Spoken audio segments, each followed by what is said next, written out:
Mari kita berikan apresiasi buat teman-teman kita, saudara-saudara kita yang melayani pada pagi hari ini. Kita berikan apresiasi. Wow, luar biasa ya.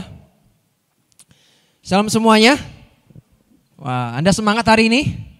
Hari ini saya semangat dan mengingatkan juga jangan lupa setelah Sunday service di pagi hari ini kita ada seminar ya. Bicara tentang healthy lifestyle atau gaya hidup sehat. Tadi malam saya habis melayani di satu gereja di Manyaran. Dan setelah yang membuat kami lama pulangnya itu bukan ngomong soal pelayanan Bapak Ibu Saudara. Yaitu dengan Ibu Gembalanya bicara tentang kesehatan. Nah, jadi ada hal-hal yang ternyata, oh ternyata ini saya nggak boleh konsumsi ya. Dia pikir selama ini nggak apa-apa, ini bagus, ini baik. Ternyata keliru apa yang dipikirkan. Nah nanti jam 10.15 menit ada Dr. Francisca Sutrisno yang akan menyampaikan. Saya percaya ini akan jadi berkat buat kita semuanya. Kita akan mengerti bagaimana menjaga tubuh kita ya supaya kita lebih fit, kita sehat dan seterusnya. Tenang aja, bagaimana kok lapar? Tenang. Bu Elvira dan Ibu Pujo sudah menyiapkan kacang hijau yang saya percaya itu pasti enak. Ya, jadi tenang, ada konsumsinya ya Bapak Ibu ya. Jadi jangan khawatir perutnya lapar, sudah ada ganjelannya ya. Dan menyambung apa yang saya bagikan kemarin yaitu tentang healthy identity atau gambar diri yang sehat. Sekarang saya ingin nyambung lagi Bapak Ibu, kita akan bicara tentang sehat karena tahun ini bicara soal sehat. Judulnya adalah jiwa yang sehat. Loh kenapa kita harus bicara tentang jiwa yang sehat? Bapak Ibu sudah bisa membayangkan gak seandainya gini, Anda punya tubuh yang sehat tapi jiwanya gak sehat, serem gak ya? Serem gak? Serem ya. Anda bisa bayangkan itu tubuh Anda sehat tapi jiwanya gak sehat. Padahal jiwa yang gak sehat juga akan mempengaruhi tubuh yang sehat. Dari yang sehat bisa mendadak tidak sehat karena jiwanya gak sehat. Ya. Karena itu kita akan membahas ya sama-sama. Saya ingin membuka di dalam firman Tuhan di 3 Yohanes pasal 1 ayat yang kedua, terjemahan baru katakan begini.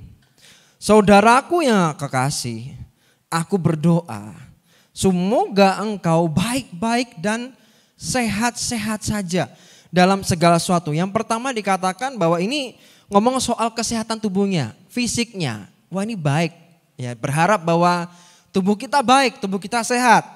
Tapi dikatakan berikutnya, sama seperti apa? Jiwamu baik-baik saja.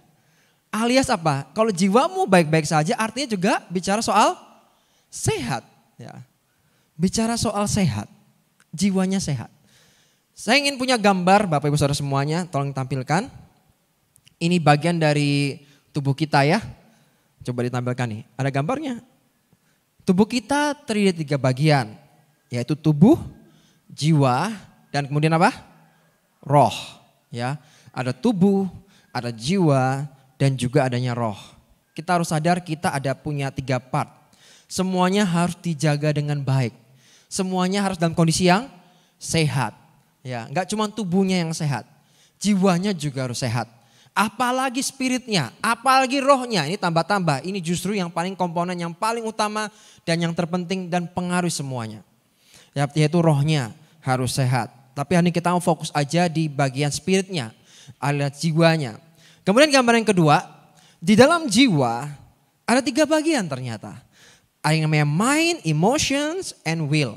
Ya, ada pikiran, emosi bicara soal perasaan, dan kemudian ada yang namanya will atau kehendak.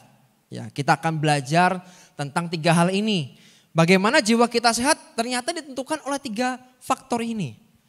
Bagaimana cara kita berpikir, bagaimana kita mengelola emosi kita, perasaan-perasaan kita. Dan bagaimana kita ini juga bisa memanage keinginan-keinginan kita. Mana yang boleh kehendak ini yang terjadi, mana yang tidak boleh keinginan yang terjadi, kita mau belajar sama-sama ya. Dan faktor-faktor yang pengaruhi kesehatan jiwa, yang pertama adalah apa yang dilihat, apa yang didengar, dan apa yang dirasakan. Ya, ini lagi hits tentang series ya, tentang series di sebuah aplikasi. Ya, namanya Layangan Putus. Waduh, dan ini lagi heboh-hebohnya ya. Dan itu terjadi beberapa hal kejadian di mana habis nonton yang terjadi istrinya curiga dengan suaminya. Lalu mulai ngecek handphone suaminya, ya kan? Yang terjadi apa? Bukan jadi happy hiburan, malah jadi pertengkaran dalam rumah tangga. Ya, jadi ternyata apa yang kita lihat juga bisa mempengaruhi.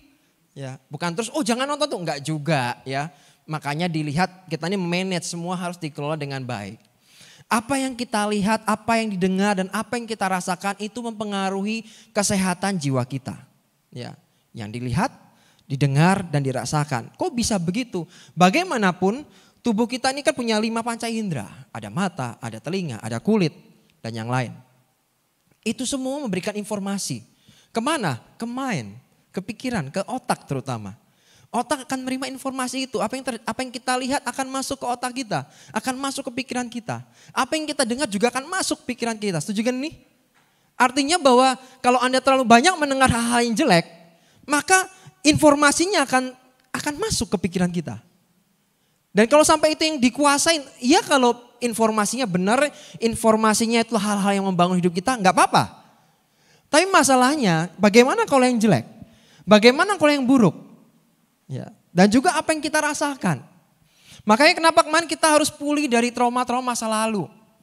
Karena apa yang kita rasakan itu mempengaruhi juga pikiran kita. Bahkan perasaan kita, bahkan kehendak keinginan kita itu juga terpengaruh. Saya ingin menunjukkan beberapa hal. Kok bisa ya, pengaruhnya di mana? Ada di firman Tuhan, 2 Petrus 2 ayat 6 sampai 8. Ya, versi bahasa Indonesia hari akan gini. Ini menarik tentang Lot. Ya, ini Lot tapi kisahnya tertulis di Perjanjian Baru. Kita akan belajar sama-sama di sini. Sama juga halnya dengan kota Sodom dan Gomora, Allah memusnahkan kota-kota itu dengan api. Supaya menjadi contoh tentang apa yang akan terjadi dengan orang-orang yang jahat. Ayat 7. Tetapi Lot diselamatkan karena ia menuruti kemauan Allah. Orang ini orang baik. Ya, orang ini orang baik. Dikatakan ia sangat menderita karena kelakuan yang tidak senonoh dari orang-orang bejat. Bapak Ibu pernah membaca di mana ada malaikat ya berwujud manusia datang ke rumah Lot memberikan tahu bahwa Lot harus pergi dari kota Sodom dan Gomora. Dan ketika diketahui oleh orang-orang di kota Sodom dan Gomora, apa yang terjadi? 2 malaikat ini yang wujudnya manusia mau diperkosa. Ya. Bejatnya mereka tuh seperti itu. Gak karu-karuan. Ayat 8. Di tengah-tengah orang-orang semacam itu, Lot yang baik itu hidup dengan apa? Batin tersiksa atau jiwanya tersiksa. Dikatakan kenapa jiwanya tersiksa? Karena dikatakan tiap hari ia melihat. Tiap hari. Karena tiap hari ia melihat dan apa? Mendengar perbuatan-perbuatan mereka yang jahat. Anda mungkin orang baik. Tapi kalau Anda melihat dan terus-menerus mendengar hal-hal yang gak baik. Hal-hal yang jahat. Membuat batin Anda tersiksa. Membuat akhirnya jiwa Anda gak sehat. Karena kenapa? Karena kebanyakan melihat hal-hal yang gak baik. Mendengar yang gak baik pada akhirnya batinmu tersiksa. Melihat orang yang teraniaya. Ya, ada orang yang dibully mungkin. Mungkin di kantor kita atau mungkin di kuliah kita atau dimanapun Anda ditempatkan Tuhan dan Anda melihat seperti itu. Kalau Anda terus menerus melihat dan mendengar kejadian seperti itu terus menerus tiap hari. Membuat jiwa Anda pada akhirnya dari yang sehat menjadi tidak sehat. Ya, hati-hati dengan apa yang kita lihat dan apa yang kita dengar. Ada lagi nih kisah berikutnya. Tentang jiwa. Kali ini baik ceritanya. Markus pasal 5 ayat 25 sampai 29. Ini bercerita tentang wanita yang mengalami 12 tahun pendarahan, sakit. Ya, dikatakan adalah di situ seorang perempuan yang sudah 12 tahun lamanya menderita pendarahan. Ia telah berulang-ulang diobati oleh berbagai tabib. Sehingga telah dihabiskannya semua yang ada padanya. Namun sama sekali tidak ada faedahnya. Malah sebaliknya keadaannya makin memburuk. Saya percaya dia sedang mengalami situasi yang sama sekali gak mudah. Bertahun-tahun dihabiskan uangnya untuk mengobati sakit pendarahannya dan dia berharap dia sembuh. Tapi kenyataannya dikatakan tidak ada faedahnya. Artinya tidak ada efeknya sama sekali. Ayat 27 dikatakan, dia sudah mendengar berita-berita tentang Yesus. Maka di tengah-tengah orang banyak itu ia mendekati Yesus dari belakang dan menjamah jubahnya. 28, sebab katanya asalku jamah saja jubahnya aku akan sembuh. 29, seketika itu juga berhentilah pendarahannya dan ia merasa bahwa badannya sudah sembuh dari penyakitnya. Lihat, ketika dikata-kata kuncinya adalah orang seringkali membahas tentang asalku jamah jubahnya maka aku akan sembuh. Padahal kata kuncinya adalah ketika ia mendengar berita-berita tentang Yesus, imannya timbul. Masalahnya hari ini adalah apa yang kita dengar. Itu mempengaruhi. Itu mempengaruhi sekali dengan apa yang kita pikirkan. Seringkali ketika kita dikuasai dengan informasi-informasi yang keliru atau informasi yang masuk. Berapa banyak di antara kita yang hidup dengan asumsinya masing-masing. Hidup dengan persepsinya masing-masing. Anda tahu orang yang hidup dengan asumsi itu seperti, contoh ya. Sepertinya orang itu gak suka sama saya. Dasarnya apa? Menurut saya dia kayak gak suka sama saya. Itu asumsi Bapak Ibu. Belum tentu benar. Tapi seakan-akan Anda percaya itu, seakan-akan itu benar. Padahal itu belum tentu benar. Orang yang berasumsi, orang hidup dengan asumsinya itu seperti kayak orang hidup dengan dunianya sendiri. Padahal belum tentu benar. Bukankah kita harusnya hidup dengan sesuatu yang clear, dengan sesuatu yang jelas. Bukan abu-abu atau bayang-bayang. Bukankah seringkali kita hidup dengan asumsi-asumsi. Kayaknya ini orang begini, kayaknya ini keadaan seperti ini. Loh, padahal belum tentu seperti itu. Tapi kita merasa seakan-akan begitu. Sekarang pertanyaannya apa yang Anda lihat dan apa yang Anda dengar. Saya percaya kalau Anda mendengar kebenaran firman Tuhan. Tiap-tiap hari Anda membaca firman Tuhan. Dan Anda mendengar mungkin khotbah atau sermon. Anda belajar itu dengan baik. Maka saya percaya yang tumbuh adalah iman. Percayamu yang akan tumbuh. Percayamu dengan Tuhan akan makin kuat. Dan jiwamu walaupun ada masalah, tidak membuat jiwamu tidak makin drop. Jiwamu akan makin sehat. Amin.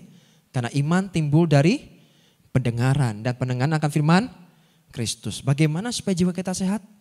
Banyak-banyak dengar firman Tuhan. Itu cara di mana kita akan membuat jiwa kita sehat. Mendengarkan lagu pujian worship, nyanyikan, itu akan membuat jiwa kita sehat. Ya. Ada juga kejadian lagi sekarang. Yohanes pasal 5 ayat 5 sampai 9. Saya ingin berikan contoh-contoh dulu. Dikatakan di situ ada seorang yang sudah 38 tahun lamanya sakit. Anda tahu cerita ini? Dikatakan ketika Yesus melihat orang itu berbaring di situ dan karena ia tahu bahwa ia telah lama dalam keadaan itu, berkatalah ia kepadanya, maukah engkau sembuh? Jelas pertanyaannya, maukah engkau sembuh? Ayat 7, jawab orang sakit itu kepadanya, Tuhan, tidak ada orang yang menurunkan aku dalam kolam itu apabila airnya mulai goncang. Dan sementara aku menuju kolam itu, orang lain sudah turun mendahului aku. Ini seperti kayak orang mengalami frustasi. Ya. Frustasi gimana? Dia lumpuh, dia gak bisa apa-apa. Dia tidak bisa mengangkat tubuhnya dan dirinya. Ketika kolam itu bergoncang, siapapun yang masuk akan mengalami kesembuhan. Namun orang ini cuma melihat aja. Ya, cuma melihat dan melihat. Makanya 8 dikatakan Yesus padanya, bangunlah, angkatlah tilammu dan berjalanlah. Dan pada satu juga sembuhlah orang itu. Lalu ia mengangkat tilamnya dan berjalan. Tetapi hari itu hari Sabat. Tahukah Bapak Ibu Saudara semuanya, yang membuat jiwa kita yang gak sehat adalah satunya apa sih? Atau merasa terganggu. Ya, kadang orang yang gak sehat itu ada cirinya, indikatornya apa sih? Merasa terganggu. Terganggu dengan apa? Terganggu dengan mereka yang dapat firman, yang dapat berkat Tuhan, yang mengalami promosi Tuhan. Ya, sama kayak orang ini. Orang ini lumpuh ini juga sama nih, ngelihatnya tiap hari, kok aku gak sembuh? Kok dia? Kenapa enggak aku? Padahal di situ ada Tuhan. Tuhan tanya, mau enggak sembuh? Oh, tinggal jawab mau aja susah. Ya kan? Pakai alasan putar. Jiwa yang sehat ya tidak akan terganggu kalau ada orang lain di sekitar dia menerima berkat atau promosi. Enggak akan terganggu dia. Kenapa? Karena jiwanya sehat. Ya, kalau jiwanya sehat tuh enggak akan terganggu, dia akan merasa secure, dia akan merasa aman. Tapi ketika nggak sehat, mulai terjadi. Insecure-nya keluar dan yang lain. Mari miliki jiwa yang sehat. Sayang sekali orang-orang yang justru orang-orang yang merasa terganggu dengan ini. Kalau Anda tidak bisa berbahagia dengan ketika orang lain berbahagia, bagaimana mungkin Anda juga bisa menerima berkat yang sama? Yang terjadi malah sirik, nyinyir lagi, tambah nyinyir. Gimana Anda bisa menerima kebahagiaan? Tidak ada kebahagiaan yang didapatkan dengan Anda nyinyiri orang lain. Atau memberikan komen yang buruk buat orang lain ketika orang lain sedang bahagia. Anda melihat kebahagiaan itu? No. Tapi ketika Anda juga berbahagia dengan mereka yang berbahagia akan mendapatkan sukacita yang sama. Amin. Matius 6 ayat 2. Firman Allah yang hidup katakan begini. Jika mata kalian suci, maka jiwa kalian akan berseri. Widih, yang dipakai adalah kata berseri. Saya lupa tadi bawa kacamata hitam. Ya, sayang kalau pakai kan rada keren gitu ya. Pakai kacamata hitam. Kalau Anda pakai kacamata hitam, masa terang sekali hari ini. Wah, ya nggak mungkin dong namanya kacamata hitam kok jadi terang. Kalau Anda pakai kacamata hitam, apapun yang Anda lihat akan lebih gelap. Itu otomatis. Sama nih. Jiwa kita nggak sehat ketika mata kita ini sedang nggak sehat, mata kita gelap. Jadi apapun yang kita lihat sekalipun itu baik adanya, kalau kamu pakai kacamata hitam akan sepertinya gelap, akan sepertinya jelek. Dan otomatis membuat jiwa Anda nggak sehat. Makanya mata kita harus jaga dengan baik. Lepas kacamatanya, maka Anda bisa melihat dengan clear. Anda bisa melihat sesuatu dengan lebih jelas, tidak gelap. Artinya apa? Tinggalkan asumsi-asumsimu. Tinggalkan persepsi-persepsi yang jelek. Berhenti memakai sudut pandangmu. Coba lihat sudut pandangnya Tuhan bagaimana. Coba kamu pakai sepatunya orang lain melihat situasi seperti ini bagaimana. Itu baru enak. Enggak melihat dari sudut pandang Anda sendiri. Karena saya percaya dalam hidup ini, masalah yang sesungguhnya bukan ada di luar kita. Melainkan respon kita ketika menghadapi masalah dan mengelola masalah itu sendiri. Itulah masalah yang sesungguhnya. Anda setuju kan ini? Oh, salahnya orang itu, Pak. Ya. Atau menyalahkan keadaan saya begini sih gitu. Biasanya kita menyalahkan orang ya, menyalahkan keadaan. Padahal kita ini tidak bisa mengkontrol atau mengendalikan segala sesuatu yang datang dari luar. Bisakah Anda mengontrol atau mengendalikan yang datangnya dari luar? Anda coba kontrol satu-satu bisa? Menurut saya kita nggak akan pernah bisa lakukan itu. Karena saya percaya apapun yang terjadi dalam kehidupan ini, tetap Tuhan yang pegang kendali. So, apa yang kita lakukan? Mari kita coba untuk memberikan respon yang benar. Mengambil keputusan yang tepat. Dan memanage atau mengelola masalah itu dengan benar. Itu masalah yang sungguhnya itu di situ. Jadi ketika boom masalah terjadi. Responnya apa? Terus cara kita ngelolanya bagaimana? Bisa gak kita temukan solusi? Karena saya percaya Pastor Iman pernah ngomong bagus sekali. Ya. Orang yang bisa jadi solusi itu selalu dekat dengan promosi. Saya suka dengan kata-kata itu. Ya.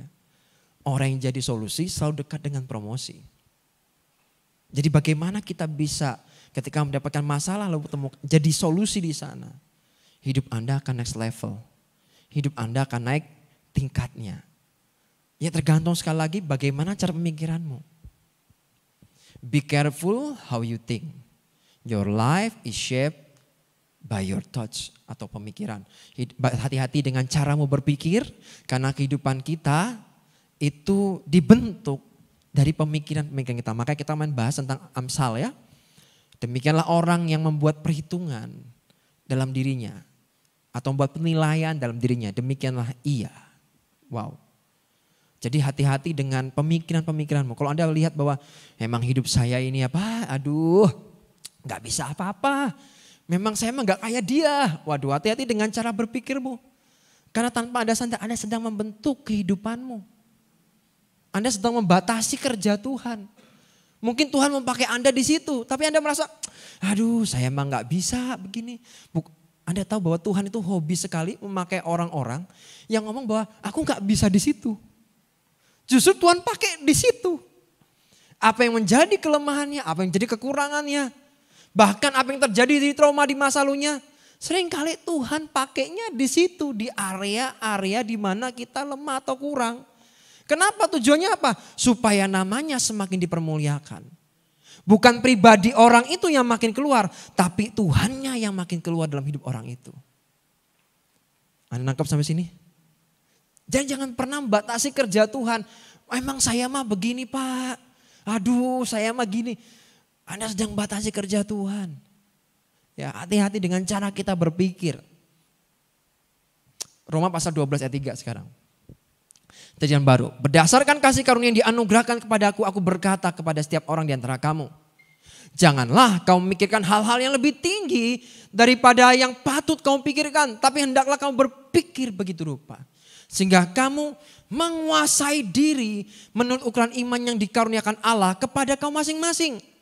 Seringkali kita ingin berpikirnya tinggi-tinggi sekali. Ekspektasi kita, harapan kita begitu tinggi. Tanpa kita mengukur dulu kapasitas iman kita bagaimana ya. Seringkali kita ekspektasi tinggi sekali. Dan itu yang buat orang kecewa, frustasi, putus asa. Atau meninggalkan Tuhan bahkan. Seringkali karena mereka berpikir terlalu tinggi kata firman. Berpikir terlalu tinggi. Tidak menurut ukuran imannya. Jadi belajar dikatakan ada kata kunci di situ. Kita harus belajar menguasai diri. Menguasai ketika kita berpikir. Mungkin Anda adalah orang yang overthinking. Jadi mikirnya apa gitu udah jauh sekali. Belum terjadi tapi mikirnya udah jauh. Boleh gak sih berpikir? Boleh, silakan Anda berpikir. Tuhan kasih kita hikmat supaya kita berpikir. Tapi kalau ditambahin kata over di depannya jadinya gak baik. Segala sesuatu yang over jadinya gak baik. Berpikir, harus berpikir. Tapi over, ditambahin over, itu jadi gak baik. Mikirnya udah kelebihan. Nanti kemana-mana. So kita harus belajar untuk menguasai diri. Karena itu mengaruhi jiwa Anda. Ini saya punya pengalaman pribadi, ini statement ya. Jangan suka berpikir hal-hal yang sebenarnya tidak layak untuk kita pikirkan. Dulu saya hobi kayak ginian. Memikirkan hal-hal yang sebenarnya tidak layak untuk dipikirkan. Ayo, berapa banyak di antara kita yang seringkali memikirkan hal-hal yang sebenarnya gak layak untuk kita pikirkan. Ayo, berapa banyak ayo. Asumsi kita pikirin terus. Wah dipikirin terus. Orang ngomong apa tentang kita pikirin terus. Iya kalau omongannya membangun. Iya kalau itu menjadi berkat buat kita. Bisa membuat kita lebih dekat dengan Tuhan. Membangun hidup kita, membuat kita upgrade. Bagaimana sebaliknya buat Anda downgrade? Ayo.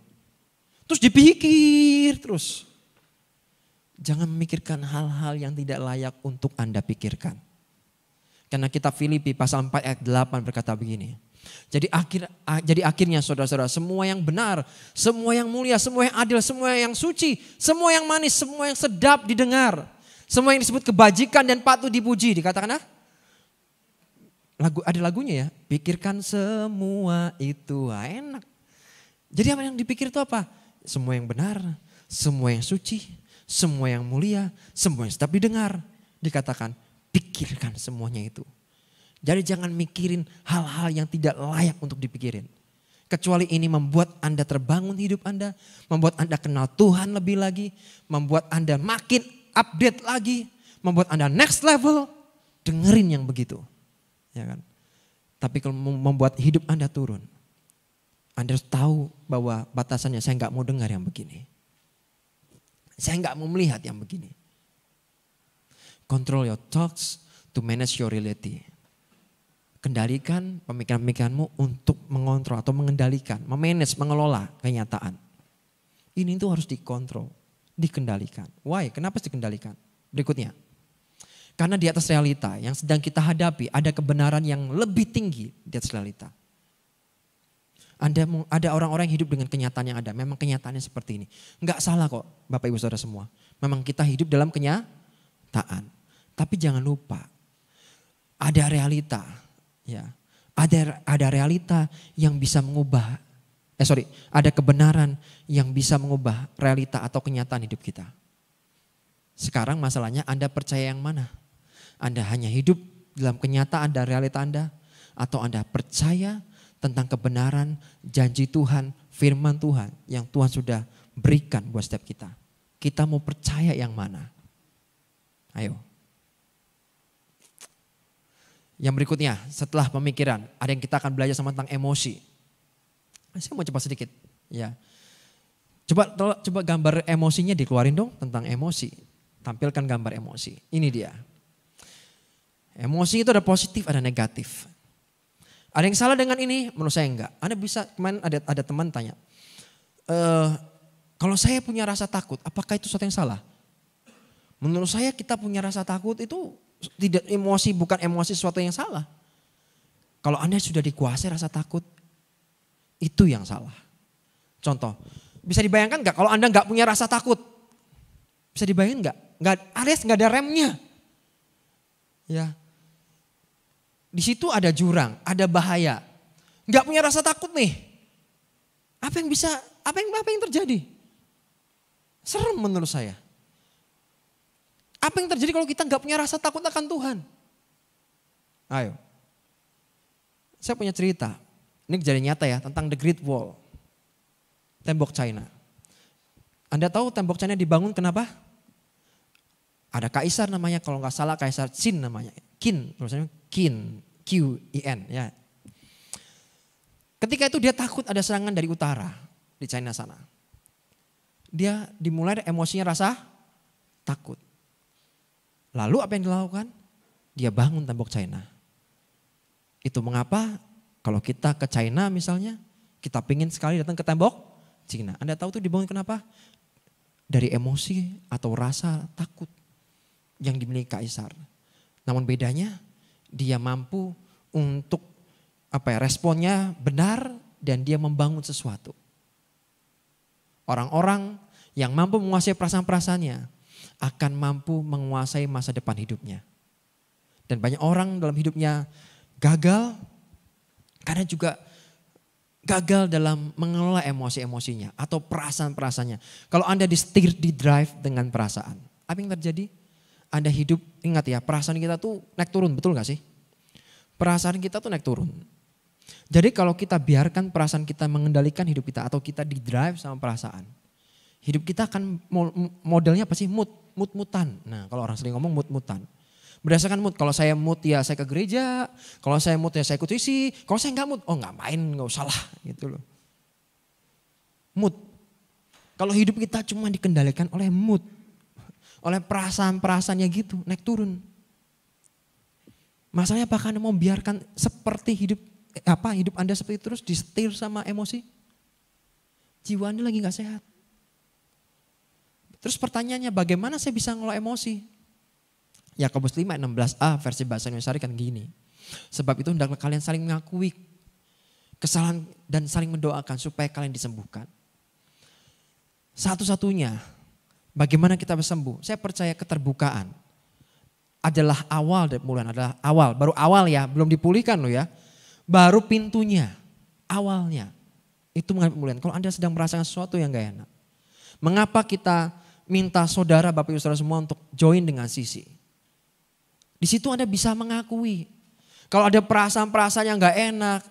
Atau Anda sedang mengalami sesuatu yang tidak mudah. Anda bisa utarakan di situ. Tujuannya apa? Supaya ada orang yang mendoakan Anda. Amin. Ada orang yang membangun, memberikan encourage buat Anda bisa bangkit lagi. Jadi Anda tuh gak bisa mengatasi sendiri tuh gak bisa. Kadang butuh orang lain. Saya aja butuh orang lain kok. Nangkep ya? Karena emang kita konsepnya gak bisa hidup sendirian Bapak Ibu Saudara semua. Dan yang terakhir, bicara soal will. Ya, tim musik bisa ke depan ya. Tunjukkan gambarnya. Ini dia. Seringkali kehendak kita dengan kehendak Tuhan itu berbeda, betul ya? Saling bertentangan. Suatu kali di Sisi itu ada yang nanya kalau gak salah. Apakah doa dan keinginan kita tuh harus dijawab semuanya? Dan saya jawab, tidak semua keinginan kita harus dijawab Tuhan. Kok bisa? Izinkan saya kasih itu ya, ilustrasi ya. Karena ini terjadi kemarin. Karena anak saya masih kecil, mungkin nanti suatu hari besar, kalau udah dewasa mungkin dia akan protes sama papinya, gak apa-apa. Tapi ini kejadian menurut saya tadi saya merenung, iya benar juga ya. Jadi kemarin saya ngisi di Youth Christmas di gereja, salah satu gereja di Manyaran. Ada wish untuk 2022, keinginan. Apa yang keinginan yang mau dicapai 2022. Yang lain katanya bagus, nilai bagus. Wah oke lah ya. Terus apalagi bagus-bagus semua. Giliran anak saya. Kan saya nulis duluan ya. Keinginannya apa? Makin bersinar dan berdampak. Kan luar biasa, mulia kan. Nah, terus tiba-tiba anak saya minta, Shalom. Shalom juga mau nulis. Wah, tak pikir ini anak mau nulis apa ini. Ya kan? Anda tahu nulisnya apa? Ya gak apa-apa lah ya karena masih 8 tahun. Ya, terus mau dapat skin. Anda tahu skin? Itu skinnya Mobile Legend. Saya lihat, mau minta skin. Aduh, kira-kira saya kasih gak? Saya kasih gak? Walaupun saya punya kemampuan untuk bisa kasih, saya gak akan pernah ngasih. Why?